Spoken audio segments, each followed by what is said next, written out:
Charlie's World. 안녕하세요. 찰리스 월드의 찰리 브라운입니다.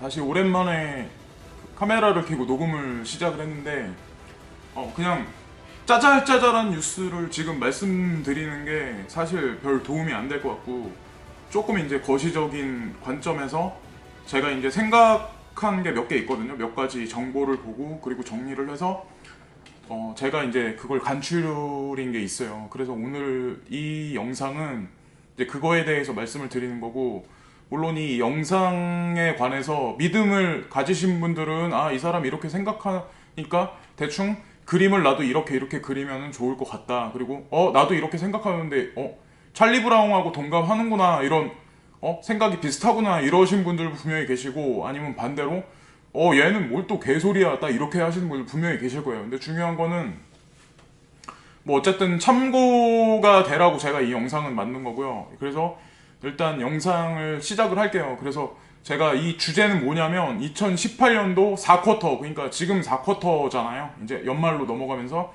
이제 좀 있으면 2019년으로 넘어가잖아요. 그래서 2018년 4쿼터부터 2019년 1쿼터까지 세계 글로벌 경제하고 암호화폐 관련해서 어떤 흐름으로 갈 것 같은가, 그리고 미중 무역 전쟁이 좀 핵심 중심에 있잖아요. G1과 G2의 영역 다툼이 이제 그걸로 말미해서 뭐 여러 가지 지금 사건 사고가 계속 벌어지고 있잖아요. 뭐 한국 주식의 뭐 폭락이라든가, 미국 나스닥의 폭락이라든가, 중국 부동산의 뭐 흔들흔들거림, 그리고 뭐 위에나의 뭐 가치 절하, 그래가지고 뭐 이런 여러 가지 막 일들이 있는 게 제가 다시 한번 말씀드리지만 G1과 G2의 싸움이 중장기적으로 갈 수밖에 없고, 이게 단시간 내에 끝나지 않는다고 생각을 하거든요. 예? 그래서 결론적으로 이제 제가 말씀드린 거, 제가 처음부터 주장했던 게 결국에는 이 흐름 자체가 중국 위주로 다시 돌아간다고 제가 그런 말씀을 드렸잖아요. 그래서 중국 위주라고 딱 단적으로 말씀드리기보다 그 동아시아 위주로 다극체제로 간다고 제가 말씀을 드린 적이 있었잖아요. 그래서 미국 패권 G1 체제에서 동아시아의 다극체제 쪽으로 간다에 관해서 이제 다시 한번 주장을 해서 말씀을 드리고, 그리고 뭐 미중 무역 전쟁이 중장기화 되면서 지금 나스닥도 폭락하고 중국도 위험하다, 뭐 이런 얘기가 나오고 그랬었는데, 어쨌든 중요한 거는 미국 달러 같은 경우 미국 10년물 국채하고 단기 채권하고 그 금리의 괴리 차이가 별로 없었잖아요, 요 근래 자체가. 그래서 제가 그때도 말씀드렸지만 금리의 괴리 차이가 없다는 얘기는 사실상 되게 상당히 위험하다는 얘기고, 10년물 자체가 3.2를 넘어서 4%, 5%까지 바라보는 그 경제학자들이 되게 많아요. 근데 중요한 건 3.2%를 넘어서서 그게 계속 한 달, 두 달, 계속 한 달 반간 계속 연이어지니까 이게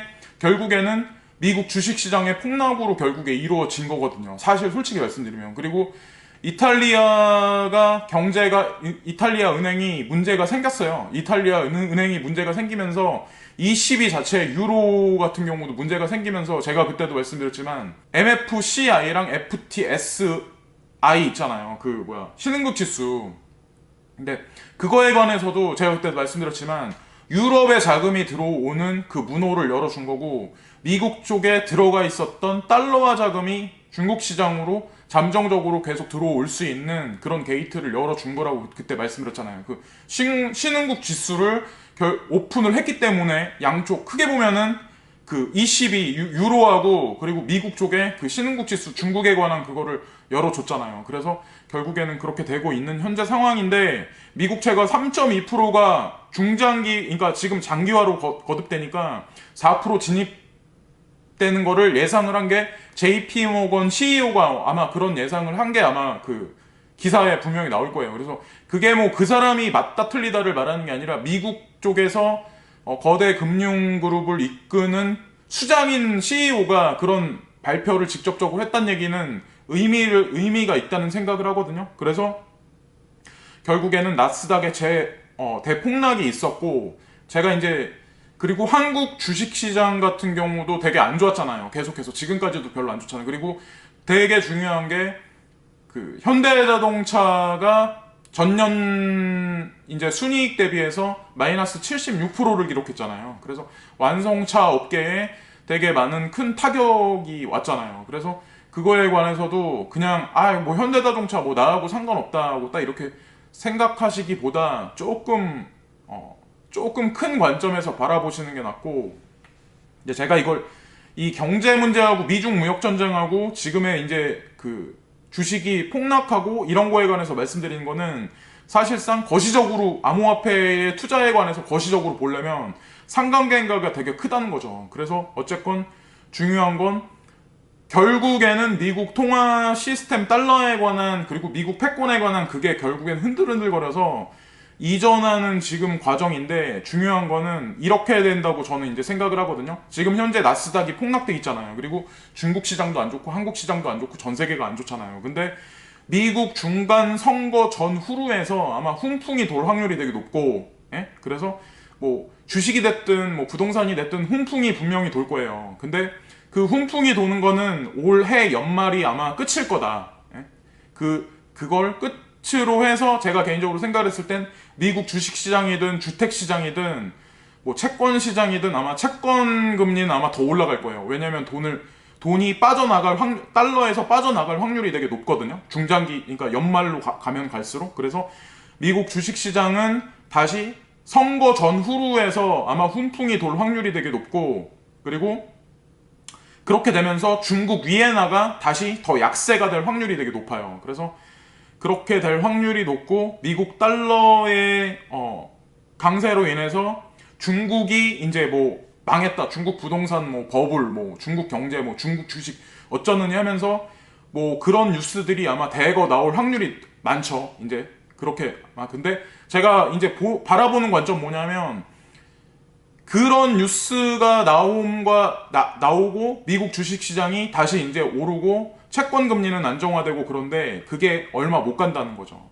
그래서 그게 아마 제가 개인적으로 생각했을 때는 아마 올해 연말이나 조금 더 길게 보면 내년 1월, 길게 가야 1월이고, 그 이후에는 아마 2월, 3월로 가면서 아마 다시 한번 대폭락을 할 거예요. 미국 주식이나 채권 시장은 올라가고 금리가 올라가고. 그러면서 세계 경제 자체가 아마 되게 둠스데이 쪽으로 점점 갈 확률이 되게 높거든요. 근데 그렇게 되고, 그리고 11월 달에 G20가 있잖아요. 그래서 G20에서 아마 암호화폐에 관해서 그 어떤 규제안이나 어떤 디테일한 뭔가 정책적인 그런 거를 전 세계의 어떤 각국에 명시할 수 있는 아마 그런 거를 분명히 그걸 할 거예요. 그 발표를 할 거예요. 아마 제가 개인적으로 봤을 때는. 그러니까 왜 이게 호재냐면, 지금은 방향성이 없잖아요.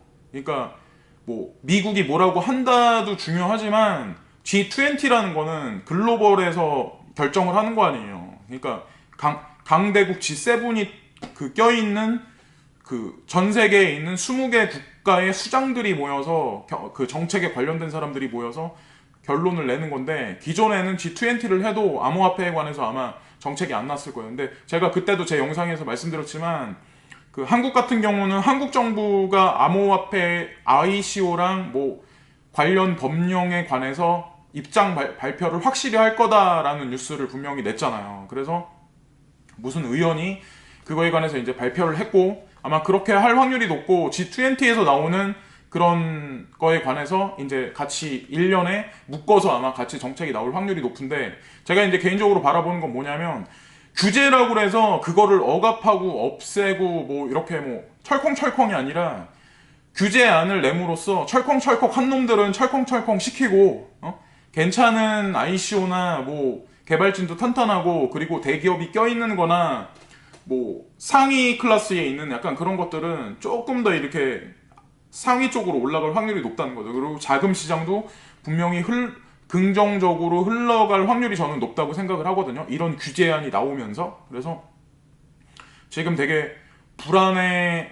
내가 이제 돈을 넣고 지금까지 폭락을 계속했기 때문에 불안하다. 그리고 이 규제안이 나와서 괜히 이 시장 자체가 없어지진 않을까. 그리고 내가 투자한 게 뭐 이렇게 되지 않을까. 뭐 사라지지 않을까. 더 폭락해서 내 돈이 휴지 조각이 되지 않을까라고 생각하시는 분이 되게 많아요. 근데 물론 투자하신 그런 코인 자체가 그럴 수도 있죠. 물론. 근데 내가 생각을 했을 때, 내 자신이 생각을 했을 때, 그리고 누구나가 다 인정하는 그런 코인들 있잖아요. 여러분들이 계속 뭐 어필하는 그런 코인들 있잖아요. 몇 개 되잖아요. 대기업하고 연관돼 있고, 뭐, 벡트하고, 벡트 거래소하고 연관돼 있고, 뭐, 손정혜하고 연관돼 있고, 뭐, 빗썸하고 연관돼 있고, 라인하고 연관돼 있고, 뭐, 일본의 미조 은행하고 연관돼 있고, 우지안하고 연관돼 있고, 뭐, 하여튼, 제가 말씀 안 드려도 하여튼 막, 수많은 그런 코인이나 프로젝트들이 있잖아요. 근데 그런 것들은 제가 개인적으로 생각했을 때 서바이벌 확률이 되게 높고 It's Charlie's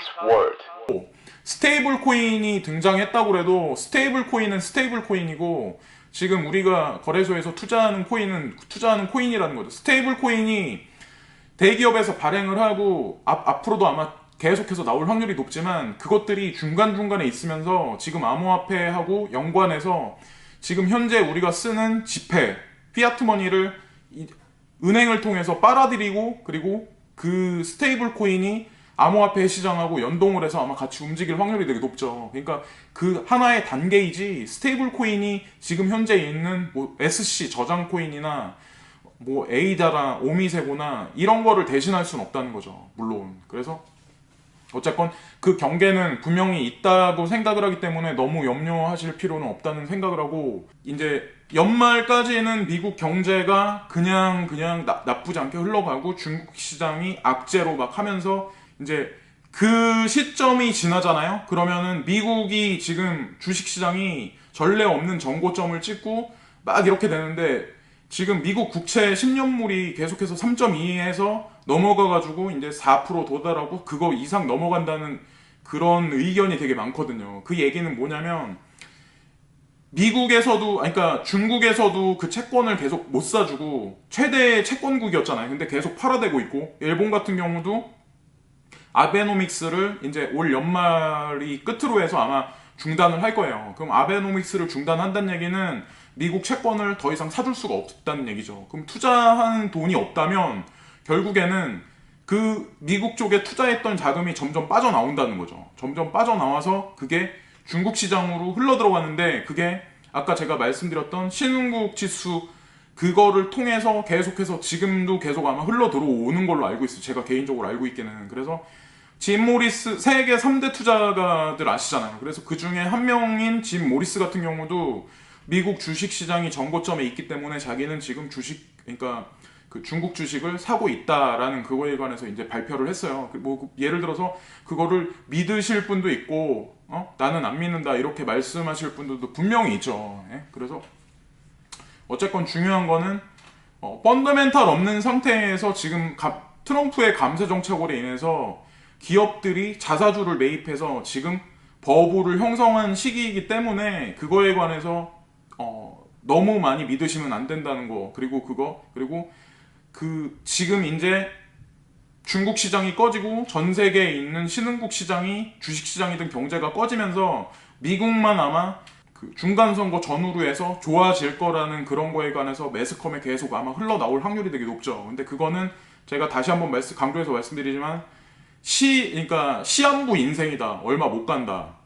이에 관해서 말씀을 드리고 한국 주식시장 같은 경우도 나스닥의 폭락으로 인해서 지금 되게 많이 떨어졌는데 이번에 개인들이 패닉셀을 했는데 그거를 기관들이 다 받아 먹었잖아요. 기관들이 밑에서 다 받았다고요. 괜찮은 기업들 같은 경우는. 근데 그거 같은 경우도 아마 한국 주식시장도 다시 올라갈 확률이 높아요. 근데 올라갔다가 아마 다시 떨굴 확률이 되게 높죠. 한번 패닉이 한번 나올 거예요. 그러면서 아마 개미들은 물량을 더 뺏기고 손해를 더 많이 보겠죠. 제가 개인적으로 봤을 때는 그럴 것 같아요. 근데 암호화폐 시장은 제가 이제 개인적으로 바라보는 건 뭐냐면 지금 차트를 잘 보시는 분도 아시고 전체적인 큰 그림을 보시는 분은 아시겠지만 비트도 많이 까져 있는데 사토시 가루 이제 있는 뭐 이더라든가 오미세라 뭐 비케라든가 거의 전 저점이에요. 바닥에 횡보하고 있는 현재 상태예요. 근데 여기서 더 폭락한다는 사람이 있어요. 그 중에 제가 이게 보니까 유튜버나 아니면은 뭐 어떤 사람들 같은 경우는 여기서 더 폭락할 거라는 사람들이 있는데 여기서 예를 들어서 지금 사토시 가루 있는데 그 그래프가 폭락을 하잖아요. 그럼 이 시장 자체가 사라져요. 예. 전부 다 그냥 패닉셀을 하든가, 아마 제가 개인적으로 봤을 땐 지금 심리 마지노선이라고 생각을 하거든요. 여기서 꺼지면 이 시장은 끝나요.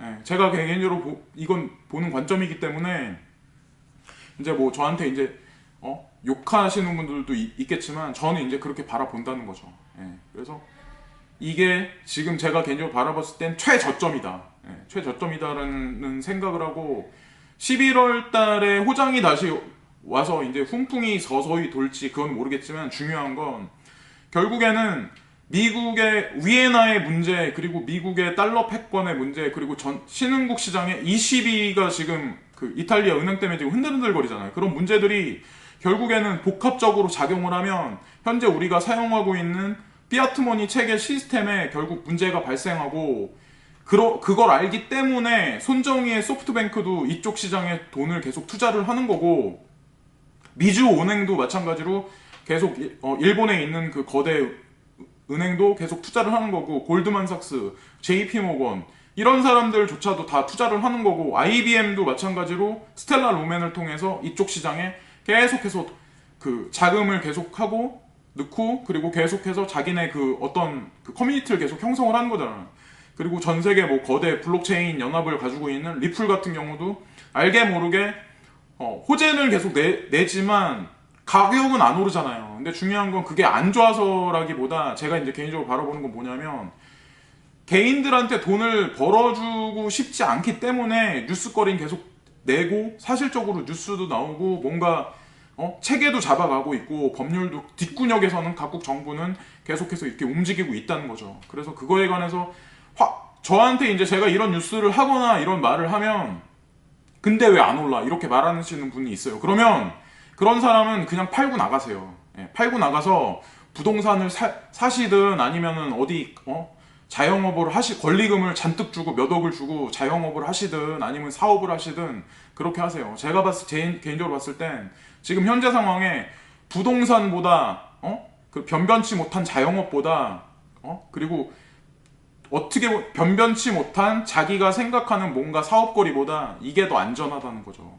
예, 제가 이 방송을 보시는 어떤 분들은 이 건방진 새끼 이렇게 말씀하시는 분들이 있겠지만, 제가 개인적으로 바라봤을 때는 아무리 뛰어난 사업가든 아무리 유능한 사업가든 블록체인 관련해서 특화된 뭔가 아이템이 있건 진짜 뛰어난 그런 게 없는 한 거의 우리 나이 또래 사람들은 거의 자영업 시장에 들어올 수밖에 없잖아요. 예를 들어서 큰 회사 임원이나 중요 직책 같은 데 있는 사람들 같은 경우는 아마 스트레스 받으면서 연봉 그거 받아오려고 다니시는, 하루하루 힘겹게 다니시는 분들 아마 되게 많으실 거예요. 근데 제가 생각했을 땐 그렇거든요. 그런 분들이 그렇게 오래 못 간다는 게 직장 생활 자체에서 지금 아시잖아요.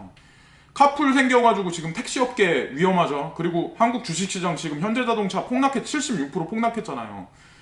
그 밑에 깔려있는 여러 가지 기업들 있잖아요. 그럼 그 기업들 다 망해요. 결국엔 다 망할 수밖에 없고, 그거에 관련된 뭐 식당이든 뭐 운송업체든 다 관련돼 있어요. 완성차업계가 그렇다면 다른 건 더해요. 현대자동차가 마이너스 76%면 다른데 일반 중견기업이나 중소기업은 더 이상 말할 건덕지도 없는 거예요. 더 이상. 예. 내 자신이 능력이 없어서 사업을 말아먹는 게 아니라 지금 돌아가는 환경 자체가 그렇다는 거죠. 그래서 뭐 인공지능이 앞으로 뭐 더 보편화되든 로봇 산업이 더 보편화되든 그거는 우리가 생각하는 것보다 더 빨리 온다는 거죠. 그 안에서 결국에는 이 암호화폐가 결국에는 공유경제에서는 반드시 필요하다는 거고, 뭐 카카오에서 하는 카풀 서비스나 뭐 여러 가지 앞으로 뭐 이커머스 관련해서, 그래서 오히려 제가 개인적으로 봤을 땐 이게 더 안정적으로 보고 거시적으로는 경제를 저는 이제 그렇게 바라본다. 그러니까 중간에 뭐 중국이 이렇게 되고 미국이 이렇게 됐다고 해서 제가 미리 말씀드리는 거예요. 그래서 나중에 그래 찰리 브라운이 했던 말이 그래도 현실이 되네. 그리고 내년 가서 생각보다 아마 암호화폐가 되게 많이 오를 확률이 되게 많이 높아요. 제가 개인적으로 봤을 때는. 그리고 그 시간이 아마 2월 달 말이나 3월 달 정도가 될 수도 있어요. 근데 중요한 거는 ETF 승인이 나기 전에 아마 가격은 이미 많이 올라 있을 것 같아요. 제가 개인적으로 봤을 땐. 그리고 그 시점에서 아마 매스컴도 도와주고 아마 그러면서 시장 자체도 아마 신규한테 열어줄 확률이 되게 높거든요. 근데 그 사람들은 우리가 지금 홀딩한 가격보다 되게 많이 비싸게 주고 살 확률이 되게 높다는 거죠. 제가 개인적으로 봤을 땐 그래요, 일단. 그래서 오늘 영상은 여기까지 말씀을 드리고요. 그리고 제 영상이 괜찮다고 판단하시는 분은 구독과 좋아요를 부탁드립니다. 감사합니다.